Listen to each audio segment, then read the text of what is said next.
In this video, we're going to talk about the 4 gateways of the prospect's mind and how you can use these triggers to close more deals. Stay tuned.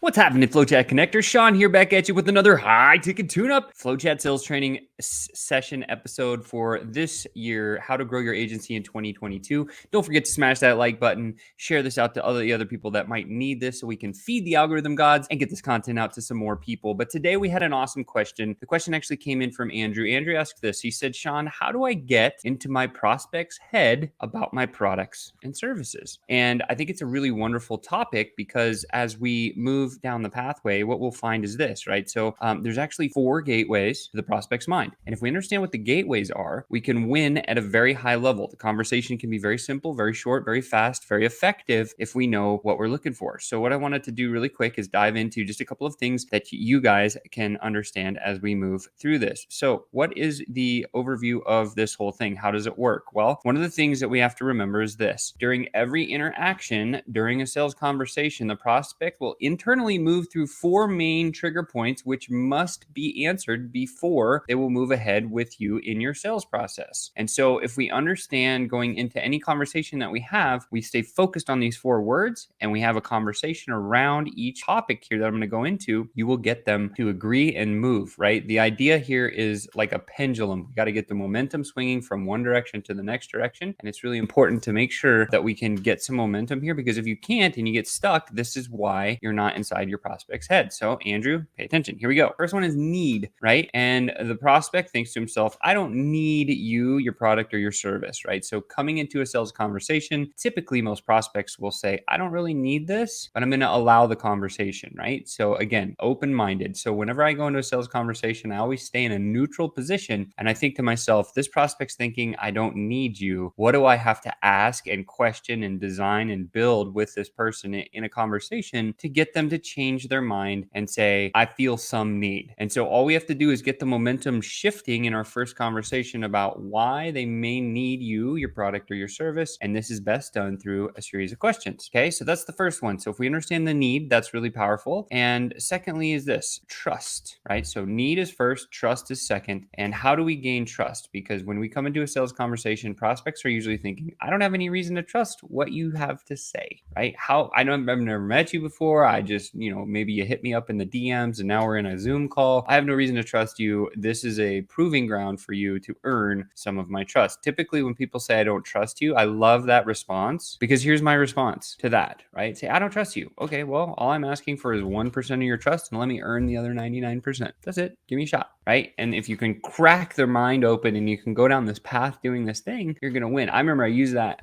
once upon a time. I used that exact line on somebody and they called me after we closed the deal, and they called me like 2 days later and they're like, Sean, I just got to tell you, like, that one sentence you said to me in that sales conversation completely reversed the way that my whole sales team is actually selling. And I'm now deploying the new mental attitude into my sales guys to have that same type of conversation. And just saying that, hey, give me the 1% and let me earn the other 99% proves that you're ready to go down the path of the proving ground. So a little pro tip there that you can use, but your goal is to help them to change their mindset to say, I feel at least some trust, right? So whatever you got to say to get that momentum swinging with trust after we get the need, then we can move forward. This also plays into rapport just a little bit, but this is one of the gateways of your prospect's mind. Number 3, help. So it goes need, trust, help is number 3. So help, right? The prospect, as you come into a conversation, the prospect's probably thinking, I don't need any help to determine if you have a product or service of interest to me. And a lot of people get stuck on this one. And so I want to make it very, very clear. It's very simple to understand. You're the expert in your field. You've been doing what you've done because it's your chosen calling and you feel compelled to help other people solve the problems that you solve. If you don't feel that way and you're not convicted about what you're doing, sit down and get convicted by writing out a list of all the things you need in order to become convicted about the product or service that you sell, and then get into that place where you're working towards being an expert. And if you can't get there, don't do what you're doing. Do something you really want to do. because people can feel that vibe when you're talking to them, right? That's why traditional salespeople are, it's hilarious when I meet one of them because it's all this built up potential just stuck in the wrong vehicle. That's all it is, right? So, because when somebody's truly passionate or convicted about the thing that they sell, there's this weird new kind of energy that comes across, whether it's in a Zoom call. Like, I love teaching sales and sales training because I've done pretty well for myself and I've helped thousands of others do well as well. And so you're the expert in your field. And I don't ever want you to forget that. And so when your prospect comes in saying, I don't need any help to determine if you have a product or service of interest to me, our job is to very carefully have the conversation to get them to a place where they understand why not having your product and service is negatively impacting them, not only in their business, but also personally. And that's usually a conversation that I walk through in my sales conversations and I ask, we use the emotional trigger words like frustrated, annoyed, concerned, pissed off, worried, ticked off about, angry with, like all of those trigger words. And we say, hey, are you frustrated? This is happening. Are you annoyed? This is going on in your world. And all of a sudden they say, yes, yes, yes, yes. Okay, mate, tell me more about that. And now we can start to determine if the problem is truly something they want to solve or not, right? Because if someone gives you a problem, we don't know if they want to solve it. It's our job to never assume is the first rule of professional sales. Never assume. Number one, right? That's it. After we don't assume, then we got to go get the facts. We got to ask the questions. So if they have the problem and they want to solve it, they're going to want your help, right? Pretty simple.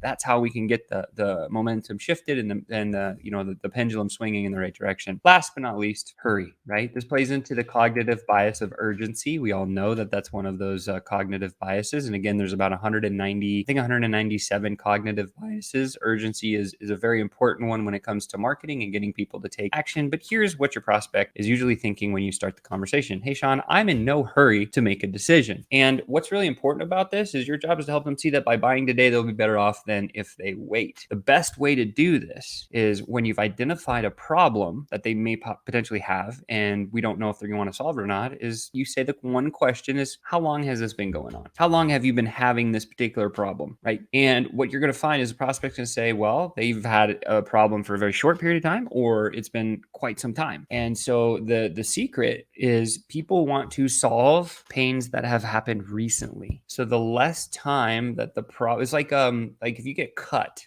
for example, you have a huge wound, like say you take a knife and you slice your wrist and you've got this huge like gaping wound on your arm, you're going to be in a panic and want to solve that fairly quickly versus if you got a cut in your arm and it's been about 3 weeks and it's kind of started to scab over and heal up a little bit, you're going to be less urgent to actually take action. And so in the sales conversation, what we need to do is elicit that type of urgency. So how long has this been a problem? Oh, it's actually just recently happened last week. Oh my gosh, that's crazy.